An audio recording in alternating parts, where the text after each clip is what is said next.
রমাদান মাসে আল্লাহর নৈকট্য লাভের জন্য যে সুযোগটা তৈরি হয় এটা বছরের অন্য কোনো মাসে হয় না। কোরআন এবং হাদিসের আলোকে আমরা কিছু হতভাগা মানুষের কথা জানি, যে মানুষগুলো হয়তো নামে মাত্র, তাদের অনেকে মুসলমানও, হয়তো অনেকে নামাজ কালামও পড়ে, কিন্তু জান্নাতে তারা যেতে পারবে না। আমরা আজ 16 শ্রেণীর হতভাগা মানুষের কথা জানবো, যে হতভাগা মানুষগুলো জান্নাতে যেতে পারবে না। জান্নাতে যাওয়ার এই নেয়ামতের সৌভাগ্য লাভ থেকে তারা বঞ্চিত হবে। আল্লাহ রাব্বুল আলামিন সেরকম কপাল পড়া মানুষদের কাতারে যেন আমরা শামিল না হই, আমাদের সবাইকে সে তৌফিক দান করুন। সর্বপ্রথম যে হতভাগা মানুষদের কথা বলতে চাই, যারা জান্নাতে যেতে পারবে না, তারা হলো যারা আল্লাহর প্রতি ঈমান আনে নাই, যারা মুসলমান হয় নাই, যারা ঈমান আনে নাই, আল্লাহর প্রতি যারা বিশ্বাস করে নাই, তারা আল্লাহর তৈরি জান্নাতে যাবে এটা কখনো আশা করা যায়? যদি আল্লাহকে কেউ বিশ্বাসই না করে, আল্লাহর একত্ববাদকে স্বীকারই না করে, শিরকে লিপ্ত হয়, সে মুসলমানই না হয়, তাহলে সে আল্লাহর জান্নাতের প্রত্যাশা কোত্থেকে করতে পারে? দ্বিতীয় যে প্রকারের মানুষ জান্নাতে যেতে পারবে না, বা দ্বিতীয় যে বিষয়টি জান্নাতে যাওয়ার পথে বাধা, সেটি হলো আত্মীয়তার সম্পর্ক ছিন্ন করা।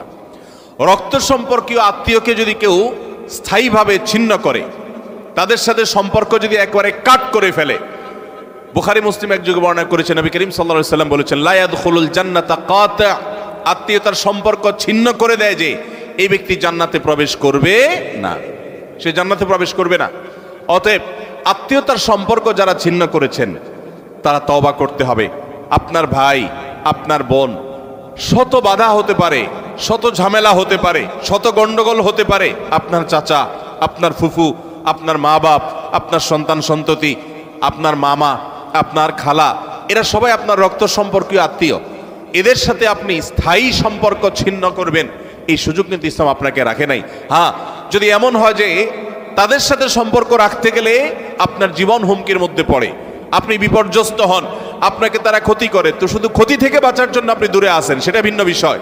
কিন্তু সম্পর্ক যদি একেবারে স্থায়ীভাবে ছিন্ন করেন, বিশেষ করে দুনিয়াবি ঠুনকো অজুহাতে, ঠুনকো কারণে, কোনো কারণে মনোমালিন্য হয়েছে, আর চিরকালের জন্য সম্পর্ক ছিন্ন করে দিলেন, তো এটা হারাম।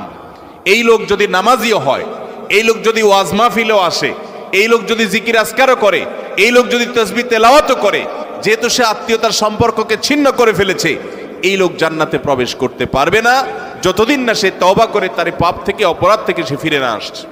নাম্বার 3, চগলখড়ি করা।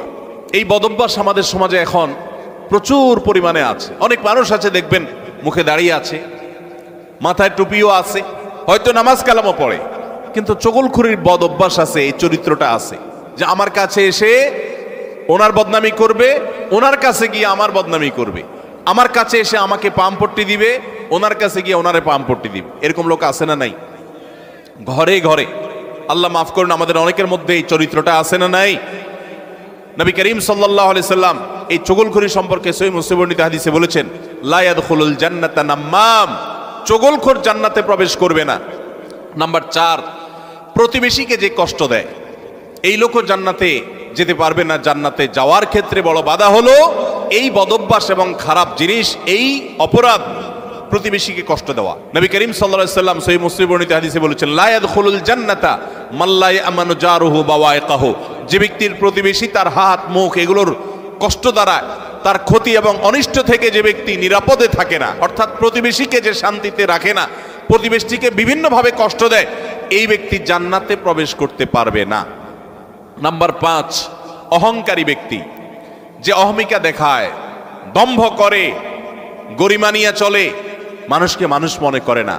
কারোর টাকার গরম আছে, কারোর নাম যশ খ্যাতির গরম আছে, কারোর ক্ষমতার গরম আছে। আল্লাহ তাআলা এক একজনকে এক একটা দিয়ে পরীক্ষা করেন। এগুলোর মাধ্যমে যারা অহংকারী হয়ে যায়, এগুলোর কারণে যারা অহংকারী হয়ে যায়, এই অহংকারী ব্যক্তি কখনো জান্নাতে যাবে না। সহিহ মুসলিমের হাদিসে আসছে, নবী করিম সাল্লাল্লাহু আলাইহি ওয়াসাল্লাম বলেছেন, লা ইয়াদখুলুল জান্নাতা মান কানা ফি কলবিহি মিসকালু যাররাতিন মিন কিবরিন, যেই ব্যক্তির অন্তরে যাররা পরিমাণ অহংকার থাকবে, দম্ভ থাকবে, এই মুতাকাব্বির অহংকারী ব্যক্তি জান্নাতে কখনো প্রবেশ করবে না। 6 নম্বর হলো প্রতারক, 7 নম্বর হলো দান করে খোটা দেয় যে সে, আর 8 নম্বর হলো কৃপণ। আর এই তিনটি তিরমিজি বর্ণিত হাদিসে বর্ণিত হয়েছে। নবী করিম সাল্লাল্লাহু আলাইহি ওয়াসাল্লাম বলেছেন, লা ইয়াদখুলুল জান্নাতা খাব্বুন ওয়ালা মান্নানুন ওয়ালা বখিল, যে ব্যক্তি কাউকে প্রতারণা করে, ধোঁকা দেয়। এখন আমাদের সমাজে মুসলমানদের মধ্যে ধোঁকা দেনওয়ালা মানুষের সংখ্যা কি কম না বেশি?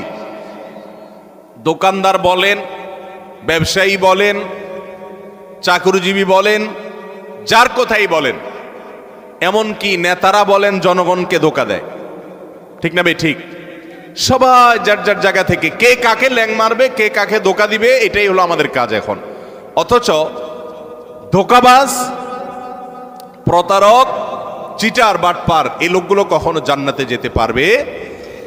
নবী করিম সাল্লাল্লাহু আলাইহি ওয়াসাল্লাম এই হাদিস বলছে যে প্রতারক জান্নাতে যাবে না। দ্বিতীয়ত, মান্নান অর্থাৎ দান করে যে খোটা দেয়, এই লোকও জান্নাতে যেতে পারবে না।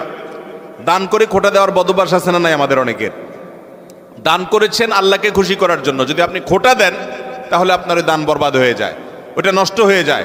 আল্লাহ বলেছেন লা তুবতিলু সাদাকাতিকুম বিল মান্নি ওয়াল আযা, তোমরা দান করার পর খোটা দিয়া, কষ্ট দিয়া, যাকে দান করছো তাকে কষ্ট হয় এরকম কথা বলে ওই দানকে বরবাদ করে দিও না। আমরা অনেকে এই কাজ করি। দান করেছেন, ওই ব্যক্তির কাছ থেকে থ্যাঙ্কসের আশাও করবেন না। থ্যাঙ্কস মানে কৃতজ্ঞতা সে আদায় করবে, শুকরিয়া দিবে, সে আপনার স্বীকৃতি দিবে, এই আশাটাও আপনি করতে যাবেন না। 8 নম্বর হলো কৃপণতা। এটা জাহান্নামের যাওয়ার অন্যতম বড় মাধ্যম, এবং জান্নাতে যাওয়ার ক্ষেত্রে বাধা হলো কৃপণতা।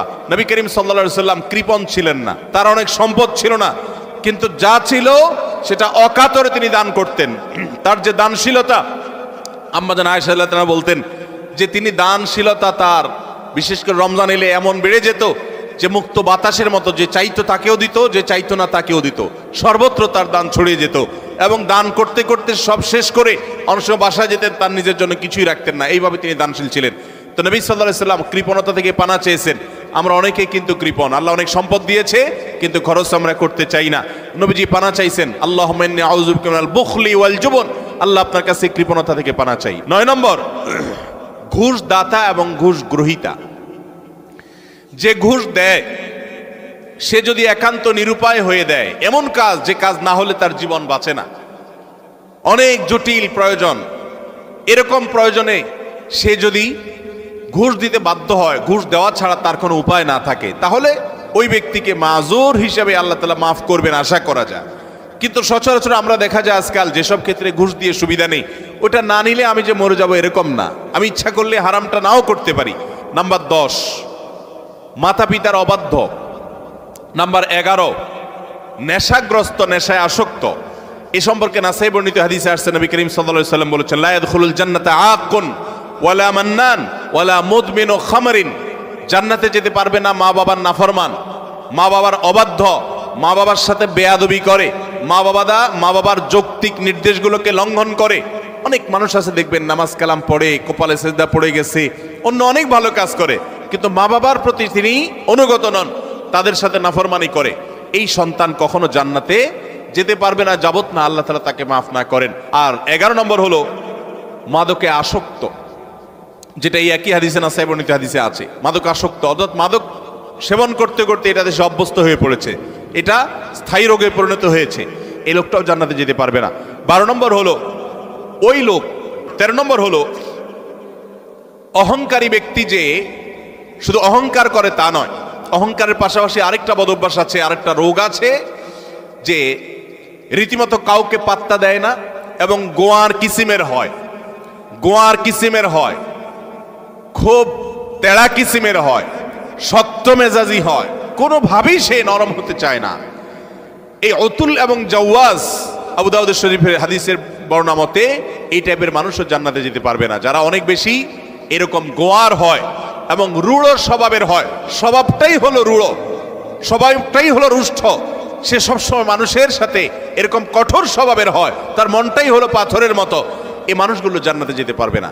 14 নম্বর হলো গণক, যে ভবিষ্যতে কি হবে না হবে মানুষের সমস্ত গণনা করে বিভিন্ন খবর বলে দেয়। অনেক সময় এগুলো সত্যও হয় এবং কুফরি কালাম করে শয়তানের আশ্রয় নিয়ে ব্ল্যাক ম্যাজিকের মাধ্যমে, জাদুবিদ্যার মাধ্যমে বিভিন্নভাবে এরকম অনেক কিছু বলতে পারে তারা, এবং সেগুলো খেটেও যেতে পারে, অস্বাভাবিক নয়। কিন্তু এই যে অসৎ উপায়ে কুফরি কালামের মাধ্যমে জাদুর মাধ্যমে শয়তানের আশ্রয় নিয়ে ভবিষ্যৎ সম্পর্কে বলে দেয়, এই রকম গণক যারা, এরাও জান্নাতে যেতে পারবে না। এমনকি তাদের কাছে যারা যায়, যারা তাদের কথা বিশ্বাস করে, আস্থা রাখে, এদের ইবাদত পর্যন্ত একটা মেয়াদ পর্যন্ত কবুল হবে না, হাদিসে বলা হয়েছে। 15 নম্বর হলো জাদুকর, যারা ব্ল্যাক ম্যাজিক করে মানুষকে। আজকাল এই ব্ল্যাক ম্যাজিক ভাই ঘরে ঘরে হয়ে গেছে, ঘরে ঘরে দুষ্ট জিনকে দিয়ে, শয়তানের আশ্রয় নিয়ে ব্ল্যাক ম্যাজিশিয়ানরা ব্ল্যাক ম্যাজিক করে। দেখবেন যে বিভিন্ন পোস্টারে লেখা কামরূপ কামাখ্যা থেকে প্রশিক্ষণ প্রাপ্ত, আছে না নাই? ফেসবুকে দেখবেন বিভিন্ন কমেন্টে এরকম পোস্টার পোস্ট করে অনেক লোক। আবার অনেক সময় দেখবেন বিভিন্ন জায়গায় জায়গায় এগুলো আছে। ঘরে ঘরে দেখবেন এমন অনেক রোগী আছে যেই রোগীদের কোনো ট্রিটমেন্ট ডক্টররা করতে পারছেন না। দেশ বিদেশ ঘুরে, বহু হাসপাতাল ঘুরে, বহু ট্রিটমেন্ট নিয়েও কোনো চিকিৎসা করাতে পারছেন না, কোনো ট্রিটমেন্ট হচ্ছে না, সুস্থ হচ্ছে না। এগুলোর একটা অংশ, আমি সবগুলো বলছি না, একটা বড় অংশ ব্ল্যাক ম্যাজিকের রোগী আস্তে আস্তে শেষ হয়ে যাচ্ছে। বিভিন্ন বর্ণনা আছে সম্পর্কে। ব্ল্যাক ম্যাজিক এটা ওটের উপর যদি পড়ে তো ওটকে পাতিল পর্যন্ত নিয়ে যায়, অর্থাৎ শেষ হয়ে যায়, জবাই করে খাওয়া ছাড়া উপায় থাকে না, আর মানুষকে কবর পর্যন্ত নিয়ে ছাড়ে। অন্য আরেক হাদিসে আছে যে এই যে মানুষের হিংসাত্মক দৃষ্টি, কুদৃষ্টি, বদনজর, এটা ভাগ্যকে পর্যন্ত আল্লাহর ফয়সালাতেই পরিবর্তন পর্যন্ত করে দেয়। এরকম ভয়াবহ একটা বিষয়। তো এই ব্ল্যাক ম্যাজিশিয়ান যারা, এরা জান্নাতে যেতে পারবে না। জাহান্নাম তো এমন জায়গা যেখানে এক মুহূর্তের জন্য গিয়ে সহ্য করার কথা নয়। অতএব ইমানদার প্রথম চান্সে জান্নাতে যেতে চাইবে। আর প্রথম চান্সে যদি জান্নাতে যেতে চান, জাহান্নামের কোনো স্পর্শ ছাড়া যদি জান্নাতে যেতে চান, তাহলে এই 16 বদঅভ্যাস থেকে, 16টি অপরাধ থেকে নিজেকে বাঁচাবার চেষ্টা করতে হবে। আল্লাহ আমাদের সবাইকে সেই তৌফিক দান করুন।